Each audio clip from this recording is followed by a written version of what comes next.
예, 오늘 말씀의 제목은 믿음의 성장은 증인의 삶으로 나타납니다입니다. 성경은 베드로가 안진뱅이에게 나사렛 예수 그리스도의 이름을 전했을 때 그가 뛰어서서 걸으며 성전으로 들어가 하나님을 찬양했다고 기록합니다. 그런데 성경은 그가 곧장 걸었다고 말하지 않습니다. 7절 보겠습니다. 오른손을 잡아 일으키니 발과 발목이 곧 힘을 얻고, 여러분, 손을 잡아 일으키는 것보다 손을 대지 않고 말로 일으키는 게 훨씬 더 강력한 보여짐의 효과가 있습니다. 이렇게 하는 것이 예수 그리스도의 이름을 전하는 데에도 훨씬 효과적이고, 더불어 베드로 자신도 유명해질 수 있고 사역의 범위도 쉽게 넓힐 수 있습니다. 이렇게 좋은 방법이 있는데도 베드로는 그렇게 하지 않고 안진뱅이의 손을 잡아 일으켰습니다. 여러분, 베드로는 왜 더 효과적인 방법을 놔두고 그렇게 하지 않았을까요? 안진뱅이는 태어나면서부터 걷지 못했던 사람입니다. 걸었던 경험이 없습니다. 이 사람은 걷는 방법을 몰랐습니다. 배워본 적이 없죠. 걷는 게 어떤 느낌인지조차 감도 없는 겁니다. 여러분, 상상을 해보십시오. 평생 안진뱅이로 살던 여러분이 자리에 앉아 있는데 여러분에게 누군가 찾아와서 아무 설명도 없이 나사렛 예수 그리스도를 선포하며 손도 잡아주지 않고 갑자기 일어나라 라고 했을 때 여러분은 그 말을 듣고 일어날 수 있겠습니까? 불가능하죠. 불가능합니다. 여러분, 베드로는 안진뱅이의 일어남을 돕기 위해서 그 손을 잡아 일으킨 것이죠. 그리고 그때 안진뱅이의 발과 발목에 힘을 얻게 된 겁니다. 누군가가 그의 손을 일으켰을 때. 여러분, 여기에서 우리가 베드로에게 주목해야 할 한 가지는 베드로가 자신의 인기를 염두에 두지 않고 있다는 겁니다. 자신을 과시하려 하지 않고 있다는 겁니다. 여러분, 성경은 베드로가 안진뱅이에게 주목했다고 말합니다. 주목했다는 것은 베드로에게 오직 안진뱅이의 생각밖에 없었다는 겁니다. 쉽게 얘기하면 몰입이죠. 몰입. 안진뱅이에 몰입했다는 거예요. 다르게 말해 베드로는 순수한 신앙으로 안진뱅이를 바라본 겁니다. 순수한 신앙. 여러분, 순수한 신앙은 내 안에 예수님 외에 다른 목적을 숨겨두지 않는 걸 말합니다. 순수한 신앙은 내 안에 예수님이 계신데 그 외에 다른 목적을 가지고 신앙생활 하지 않는 걸 말해요. 복음 증거는 나의 사심으로 하는 게 아니라 순수하게 내 안에 계신 예수 그리스도로 인해 비롯돼야 하는 것이죠. 즉, 믿음은 오직 하나님과 예수 그리스도의 역사가 이 땅에 드러나게 하려는 순수한 목적으로 사용될 때 힘이 있는 겁니다. 그럼 굉장히 중요한 얘기죠. 왜 우리의 믿음에 힘이 없을까? 우리의 믿음이 순수하지 않기 때문입니다. 다시 말해, 아무 사심 없는 순수한 믿음을 우리가 가질 때 그 믿음의 기대가 이 땅에서 하나님의 영광으로 나타나게 되는 겁니다. 여러분, 믿음의 신앙은 결코 우리의 과시가 될 수 없습니다. 제가 늘 말하는 거지만 기도를 수백, 수천 시간 한 것, 전도를 수천, 수만 명 한 것, 성경을 수십 독 한 것, 어떠한 것도 자기 자랑의 과시가 될 수 없는 거예요. 왜죠? 순수한 마음으로 예수님을 위해 행하는 그 참 믿음에는 자기 자랑, 자기 과시가 설 자리가 없기 때문입니다. 여러분, 우리는 어떤 믿음을 가지고 있습니까? 이 땅을 살아가는데 우리의 믿음은 정말 순수하게 예수님만을 붙잡고 있습니다. 이 자리에 계신 여러분들이 이런 순수한 믿음으로 예수님을 신앙하기를 바랍니다. 그래서 여러분을 통해 예수 그리스도의 이름이, 여러분의 그 순수한 믿음을 통해 그 이름이 하나님의 영광으로 이 땅에 나타나게 되기를 바랍니다. 오늘 우리가 이 본문에서 주목해야 할 또 다른 한 가지는 안진뱅이가 베드로의 말을 듣고 그의 손을 의지하여 일어났다는 겁니다. 걸음을 걸어본 적이 없는 사람이 그 손을 의지했다는 것은 그의 말을 믿었다는 걸 의미합니다. 이것은 안진뱅이가 예수 그리스도의 이름을 받아들였다는 걸 의미합니다. 여러분, 안진뱅이는 예수님의 이름을 그의 마음에 받아들였습니다. 우리가 이걸 뭐라고 얘기하죠? 영접이라고 얘기하죠. 이렇게 어떻게 그 이름을 받아들일 수 있었을까요? 평생 안진뱅이로 살아온 자기 마음을 누구도 알아주고 이해해주지 못한 상황과 평생 남한테 구걸하며 살아온 자기 자신의 초라한 그 마음이 그 가난한 마음이 그로 하여금 예수 그리스도를 받아들이게 한 겁니다. 그 마음의 가난함이 예수님이라면 저 누군가를 살렸다는, 누군가를 걷게 했다는, 누군가의 혈류증을 낫게 했다는 저 예수님이라면 나를 걷게 하실 수 있을 거야 라는 그 마음이 예수 그리스도를 받아들이게 한 것이죠. 다시 말해 예수님이라면 지금 이 나의 가난한 마음을 채우실 수 있을 거야 라는 소망이 그에게 있었기 때문에 예수님을 그의 마음에 받아들일 수 있었다는 겁니다. 신앙 안에서 제가 제일 이해가 되지 않던 말이 있습니다. 그것은 믿음으로 이겨라 였습니다. 믿음으로 이겨라. 여러분, 믿음으로 이기라는 말이 틀린 말이 아니죠. 그렇죠? 우리가 많이 듣던 말이지만 틀린 말이 아닙니다. 우리는 믿음으로 이겨야 합니다. 문제는 믿음으로 이기는 게 뭔지 알려주지도 않고는 마음이 힘들고 어렵고 지쳐있는 사람들에게 거기에서 벗어나는 게 믿음인 양 강요했다는 것이죠.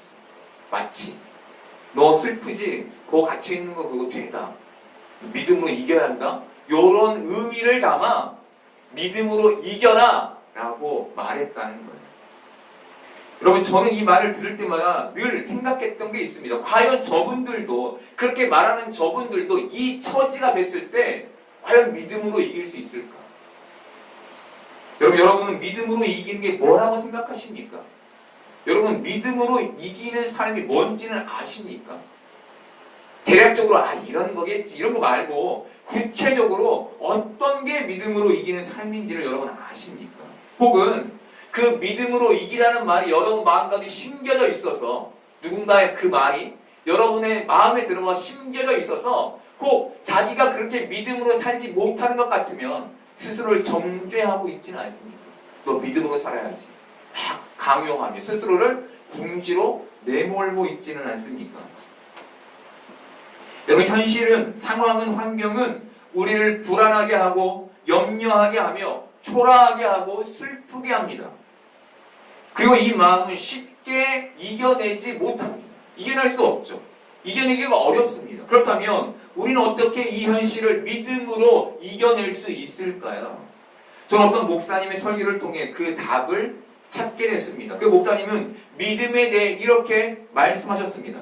믿음이란 모든 문제가 해결됐다는 뜻이 아니라 문제를 안고서 순종하겠다는 뜻입니다. 여러분, 너무 정확한 믿음의 이김 아닙니까? 뭔가가 해결되어서 내가 거기에 자유하게 되어서 그것이 믿음의 이김일 수도 있지만 그렇지 못하는 사람이 훨씬 많죠. 믿음은 어떤 문제가 해결되지 않았어도 그 문제를 안고 주님께 순종하겠다는 의미입니다. 여러분, 믿음으로 이긴다는 건 세상의 고난과 슬픔에 시달려 가난해져 버린 마음, 세상의 그 어떤 것으로도 더 이상 그 마음을 채울 수 없는 상태에 빠진 그 마음에 오직 예수 그리스도만 받아들인 상태를 말하는 겁니다. 문제가 해결되지 않았어요. 그 문제를 안고서 순종하려면 이 마음에 누가 있어야 합니까? 예수 그리스도가 계셔야 하는 것이죠.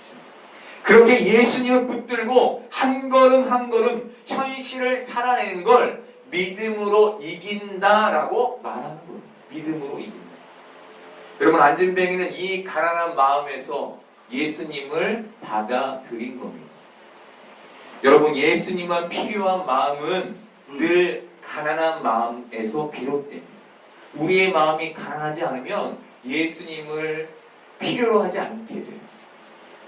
그래서 가난한 마음은 늘 우리가 갖고 싶지 않은 마음입니다. 그렇죠, 여러분? 누가 초라하고 싶습니까? 누가 어렵고 싶습니까? 누가 그렇게 슬프고 싶습니까? 그렇지 않죠. 그런데 여러분, 마음이 가난하지 않아도 예수님이 필요한 마음을 우리가 가질 수 있습니다. 그 방법은 예수님을 좋아하면 됩니다. 좋아하면.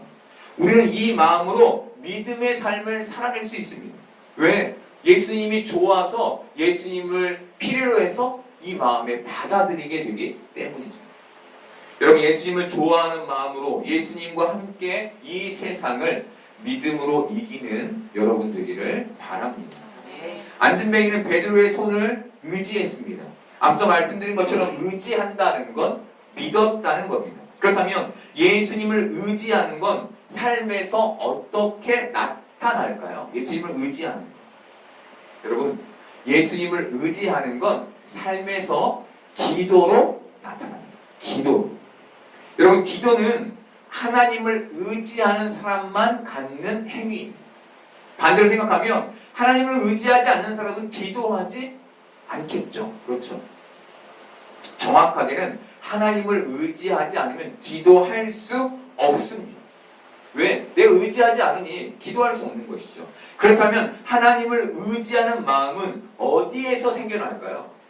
우리가 하나님을 의지하여 기도하고 싶은데 그 마음은 어디에서 생겨날까요? 자신의 무능력함에서 생겨납니다. 내가 할 수 없다는 한계에서 생겨납니다. 그렇다면 우리는 우리 힘으로 할 수 있는 게 많은데 어떻게 내 힘으로 할 수 없다는 전제를 우리 마음에 가질 수 있을까요? 여러분, 솔직히 보십시오. 여러분 할 수 있는 일이 너무 많지 않습니까? 그리고 하고 있지 않습니까? 우리 하나님의 도움 없이도 뭔가 내가 해내고 있는 것 같지 않습니까? 그래서 하나님을 의지하지 않고 있지 않습니까? 여러분 마음에 내 한계, 내가 하나님을 의지해야 하기 때문에 필요한 내 한계에 대한 전제는 어떻게 가질 수 있을까요? 핸드폰에서 날씨를 보내면 날씨 이모티콘을 터치해야 합니다. 아시죠? 그렇죠? 날씨 아이콘을 터치하면 대략적 날씨 사이트가 먼저 나옵니다. 이 사이트는 날씨를 오전, 오후로 나누어 비용, 구름김, 맑음 등의 그림으로 날씨를 표현해 줍니다. 표시해 줍니다. 그래서 자신이 원하는 구체적인 날씨를 확인하려면 그 요일, 오전과 오후로 표시되어 있는 그 요일을 터치해서 구체적인 날씨 사이트로 들어가야 합니다. 그런데 구체적인 날씨 사이트에 들어가 보면 우리가 대략적인 날씨 사이트에서 봤던 그 날씨 그림과 다른 그림들을 볼 수 있습니다. 대략적인 데에는 오전, 오후로 나눠서 비용, 맑음 이렇게 표시하지만 구체적인 날씨 사이트에서는 시간대별로 날씨를 표현하죠. 막 막다가 잠시 흐리다가 또 맑아지는 등 그렇게 표시를 합니다. 여러분, 여기에서 우리가 봐야 할 것, 우리가 할 수 있는 일과 할 수 없는 일은 구체적인 날씨 사이트와 같다는 겁니다. 즉, 구체적인 날씨 사이트에서 맑음과 비용을 섞어 표현하듯, 표시하듯 우리의 할 수 있음과 할 수 없음도 우리 안에서 그렇게 이해된다는 거예요. 그런데 여기에서 대략적인 날씨 사이트로 나가게 되면 그 시간이 뭉뚱그려서 하나로만 표시되죠. 막다가 비가 오면 무엇으로 표시됩니까? 비옴으로만 표시됩니다. 막다가 잠깐 흐리면 뭘로 표시됩니까? 흐림으로 표시됩니다. 마찬가지인 것이죠. 여러분, 우리는 할 수 있는 일이 많습니다. 그리고 개중 할 수 없는 일이 몇 가지가 있죠. 그런데 전체적으로 보면 우리는 할 수 없는 것으로 표시되는 존재라는 겁니다. 이 존재성을 가져야만 내 스스로가 나에 대해 과신하지 않고 신뢰하지 않고 하나님을 의지할 수 있는 마음을 갖게 되는 것이죠. 여러분, 100가지 일 중 한 가지라도 하지 못하면 그것은 할 수 없음인 겁니다. 그 할 수 없음의 그 한 가지가 우리에게 전제되어 하나님을 찾게 되는 것, 의지하게 되는 것, 그것이 우리가 가져야 될 신앙의 모습인 것이죠.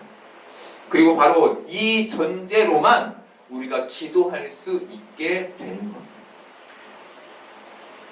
여러분, 저는 여러분들이 100가지 중 99가지를 할 수 있는 큰 능력을 가지셨다고 생각합니다.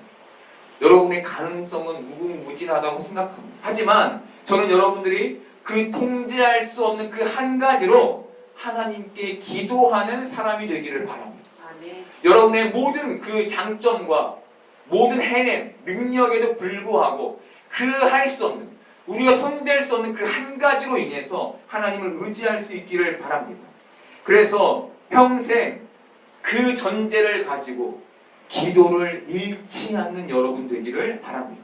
그렇게 평생 하나님을 의지하며 하나님을 잃지 않는 여러분 되기를 바랍니다.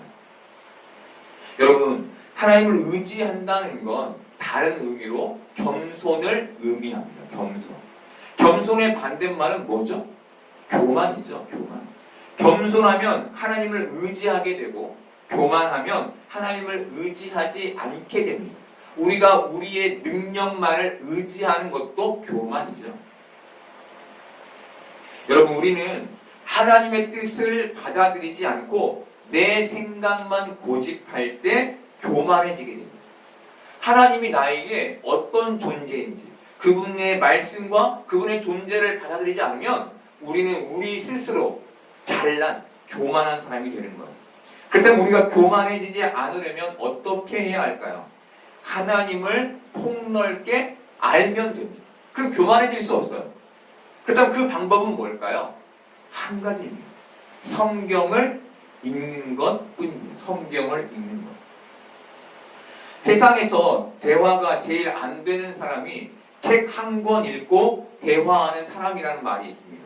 이 사람은 책 한 권의 지식이 전부여서 그 지식으로 자신의 머리가 꽉 차 있어서 다른 관점의 지식을 받아들이지 못합니다.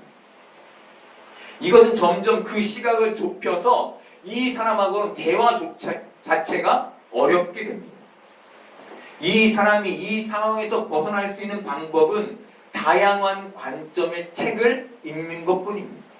그리고 다양한 관점을 가진 사람들을 만나서 그 사람들의 그 말들을 수용하는 것뿐입니다. 여러분, 신앙도 마찬가지입니다. 우리는 설교를 듣는 것으로 우리가 설교를 듣는 것으로 신앙의 의무를 마친다면 우리는 좁은 시각을 벗어날 수 없습니다. 우리는 성경을 읽고 묵상해야 합니다.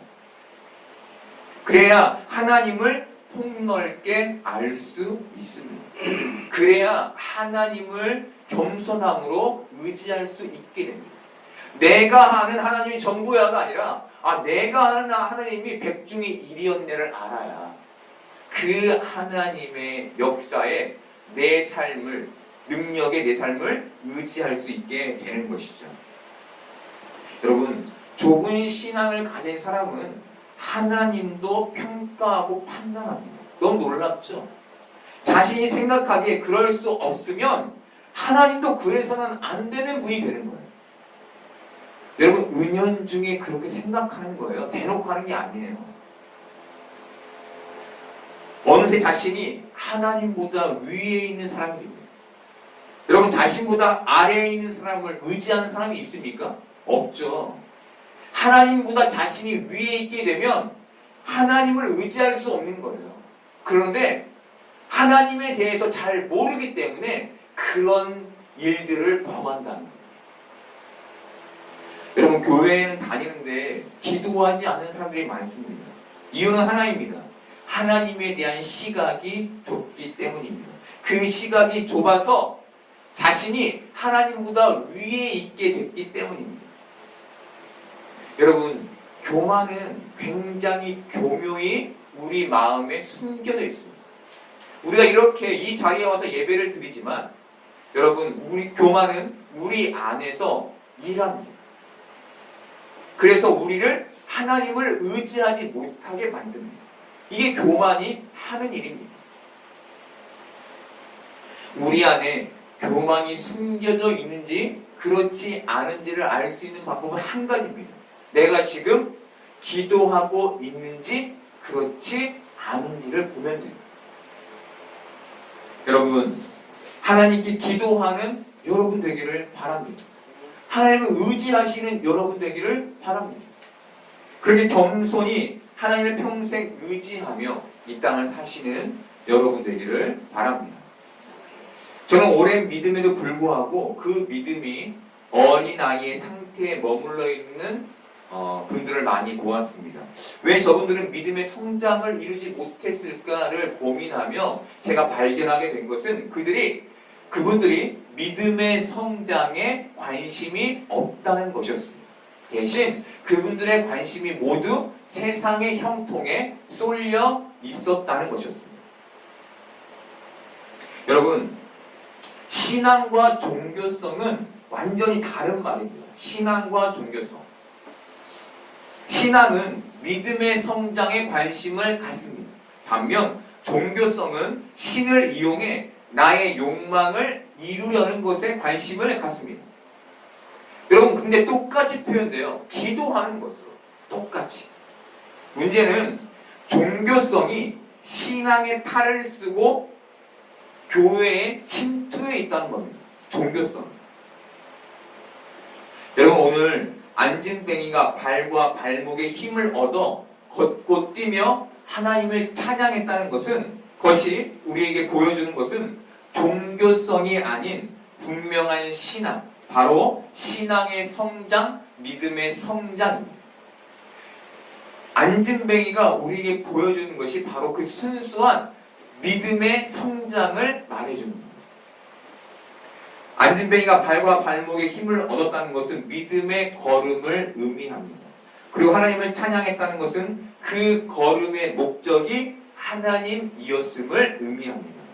이것은 신앙이란 발과 발목에 힘을 얻고 뛰고 걸으며 하나님을 찬양하는 단계로 나아가는 것임을 우리에게 알려줍니다. 예수님은 그 걸음의 결론이 하나님으로 맞춰지는 것을 큰 믿음이라고 우리에게 말씀해 주셨습니다. 마태복음 6장 30절 보겠습니다. 오늘 있다가 내일 아궁이에 던져지는 들풀도 하나님이 이렇게 입히시거든 하물며 너희일까 보냐. 믿음이 작은 자들아. 예수님은 세상에 먹을 것, 입을 것, 마실 것으로 염려하는 사람들에게 이 말씀을 해 주시며 그들을 향해 믿음이 작은 자라고 말씀하셨습니다. 그런데 예수님이 여기에서 말씀을 마치지 않으시고 이 말씀의 끝에 믿음이 큰 자에 대한 말씀도 해 주셨습니다. 마태복음 6장 33절 보겠습니다. 그런즉 너희는 먼저 그의 나라와 그의 의를 구하라. 그리하면 이 모든 것을 너희에게 더하시리라. 여러분, 믿음이 큰 자는 어떤 자입니까? 먼저 그의 나라와 그의 의를 구하는 자인 겁니다. 오늘 말씀과 연결해 보면 믿음이 큰 자는 분명한 믿음의 걸음과 믿음의 목적을 가진 사람을 말하는 것이죠. 여러분은 믿음이 큰 자입니까? 작은 자입니까? 다르게 말해, 여러분의 관심은 믿음의 성장에 있으십니까? 세상의 형통에 있으십니까? 여러분, 믿음의 성장을 이루시는 여러분 되기를 바랍니다. 그 믿음의 성장에 관심을 갖는 여러분 되시기를 바랍니다. 그래서 믿음이 큰 자로 이 땅을 살아내는 여러분 되기를 축복합니다. 큰 믿음을 이루는 믿음의 성장은 두 가지 특징으로 나타납니다. 그 첫 번째 특징은 사람들에게 복음을 전하는 것입니다. 정확히는 내 믿음을 다른 사람들에게 옮기게 되는 겁니다. 내 믿음을. 예수님은 제자들에게 땅끝까지 이르러 내 증인이 되라고 말씀하셨습니다. 이것은 너희 믿음을 다른 사람에게 옮기라는 명령이었습니다. 그리고 베드로는 예수님의 명령을 따라 복음의 증인이 되었죠. 오늘 말씀이 바로 그 증거죠. 베드로가 복음의 증인이 되었다는 증거. 안진뱅이에게 나사렛 예수 그리스도의 이름을 전하는 것. 여러분이 여러분의 믿음을 다른 사람들에게 옮기고 계십니까? 그렇다면 여러분은 믿음의 성장을 이루고 있는 중인 겁니다. 큰 믿음을 이루고 있는 중인 겁니다. 이런 삶을 평생 살아가는 여러분 되기를 바랍니다. 큰 믿음의 두 번째 특징은 신앙과 삶의 밀착입니다. 예수님은 신앙과 삶이 하나 된 삶을 사셨습니다. 그 삶은 복음의 증거로 세상에 나타났죠. 이것은 신앙과 삶이 밀착되어야만 믿음을 다른 사람에게 옮길 수 있음을 말해줍니다. 그런데 현대의 많은 기독교인들의 신앙과 삶은 분리되어 있는 것 같습니다. 이들은 겉은 신앙인으로 살지만 속은 그렇지 못한 것 같습니다. 사람들이 신앙과 삶을 밀착시키지 못하는 가장 큰 이유는 신앙과 현실의 괴리 때문입니다. 일반적으로 사람들은 믿음을 형통이나 성공과 연결짓습니다. 그러다 보니 성공을 이루지 못하는 현실이 길어질수록 신앙의 회의를 느끼게 됩니다. 그렇게 신앙과 멀어지게 됩니다. 여러분, 신앙과 멀어진다는 건 교회에 다니지 않게 되는 것도 있지만 대부분 마음이 신앙의 영향력에서 벗어난다는 의미를 가지고 있습니다. 신앙의 영향력을 받지 못하는 신앙인이 된다는 것이죠. 이런 시간이 길어지면 어느 순간 현실은 현실대로, 신앙은 신앙대로 갖고 사는 사람이 되고 마는데, 요즘 이 시대의 많은 교인들이 그런 모습으로 세상을 살아간다는 겁니다. 여러분, 이런 사람들에게 복음 증거의 삶이 나타날까요? 그렇지 않겠죠. 왜죠? 신앙과 삶이 밀착되어 있지 않기 때문입니다. 여러분의 삶은 지금 신앙과 밀착되어 있습니까? 다르게 표현해서 여러분은 신앙의 영향을 받고 있습니다. 신앙의 영향력으로 움직이고 계십니까? 그래서 복음 증거의 삶을 살고 계십니다. 여러분, 신앙이 삶과 밀착되지 않으면, 삶이 신앙의 영향을 받지 못하면, 그렇게 신앙의 삶을 이끌어가지 못하면 믿음의 성장을 이루지 못하는 겁니다. 그러면 예수님의 제자의 정체성도 잃은 채 껍데기만 쓰고 신앙생활을 하는, 교회를 다니는 사람이 되고 마는 것이죠. 여러분, 예수님도 제자들도 우리 믿음의 선조들도 신앙과 삶이 밀착된 삶을 살았습니다. 그래서 그들이 복음을 증거할 수 있었습니다. 이제 우리도 예수님이, 제자들이, 믿음의 선조들이 그랬듯 신앙과 삶의 밀착으로 복음의 증인 되기를 바랍니다. 그렇게 믿음의 성장을 이어가는 여러분 되기를 축복합니다. 여러분, 오늘 성경은 안진뱅이가 예수 그리스도의 이름으로 걷고 뛰며 성전에서 하나님을 찬송했다는 것만 기록하고 있습니다. 걷게 된 안진뱅이의 그 이후의 삶에 대해서는 기록하고 있지 않습니다. 그런데 우리는 추측해 볼 수 있습니다. 그 삶이 어땠을지. 가장 먼저 걷게 된 안진뱅이는 먹고 살기 위해 일을 시작했을 겁니다. 앉아서 구걸하는 일도 쉽지 않았겠지만 건강한 육체로 일을 해서 벌어먹고 산다는 것도 안진뱅이에게는 쉽지 않았을 겁니다. 그리고 아마 그는 가정을 꾸렸을 겁니다. 자식을 낳았다면 남편과 아빠로서의 책임과 자식들을 돌봐야 하는 수고의 삶을 살게 됐을 겁니다. 이처럼 걷게 된 안진뱅이도 우리와 똑같은 삶을 살았을 겁니다. 그런데 저는 안진뱅이가 여기에서 멈췄을 거라고 생각하지 않습니다. 왜냐하면 그가 믿음의 세계를 경험했기 때문입니다. 저는 그가 자신이 경험한 믿음의 세계를 사람들에게 간증하며 그들을 믿음의 세계로, 예수 그리스도의 세계로, 하나님의 나라로 초청했을 거라고 생각합니다. 그렇게 안진뱅이가 큰 믿음의 삶을 살았을 거라고 생각합니다. 여러분, 믿음의 세계는 우리에게도 미지의 세계였죠. 그런데 나보다 앞서 믿음의 세계를 경험한 그 누군가가 우리에게 예수 그리스도의 이름을 주어서 우리를 예수 그리스도의 나라로, 그 믿음의 세계로 초청해 주어서 그렇게 우리가 믿음을 갖게 되고 믿음의 세계를 경험하게 됐죠. 여러분, 이미 믿음의 세계에 다다른 우리에게 주어진 사명은 무엇일까요? 신앙의 삶을 이끌게 하는 그 삶의 신앙을 유지하며 내 믿음을 다른 사람들에게 옮기는 복음 증거의 삶인 겁니다. 그것이 우리에게 주어진, 하나님이 우리에게 주신, 여러분, 이 일은 다른 누군가가 아닌 믿음의 세계를 경험한 우리만이 할 수 있는 일입니다. 우리만이 시작할 수 있는 일입니다. 여러분, 이 땅에서 우리가 그 믿음의 성장을 이루며 큰 믿음의 사람이 되어 복음의 증인이 되기를 바랍니다.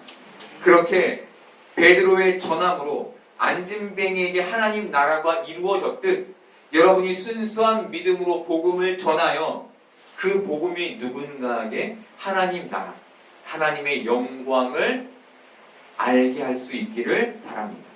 그러니 이제 영적 시각으로 세상에 가득한 하나님의 영광을 보고 그리고 누리며 신앙과 현신의 삶이 밀착되어 내 믿음을 저기 예수님을 모르는 저 사람에게 옮겨서 그를 믿음의 세계로 초청하는 복된 삶을 살아가는 여러분 되기를 소망합니다.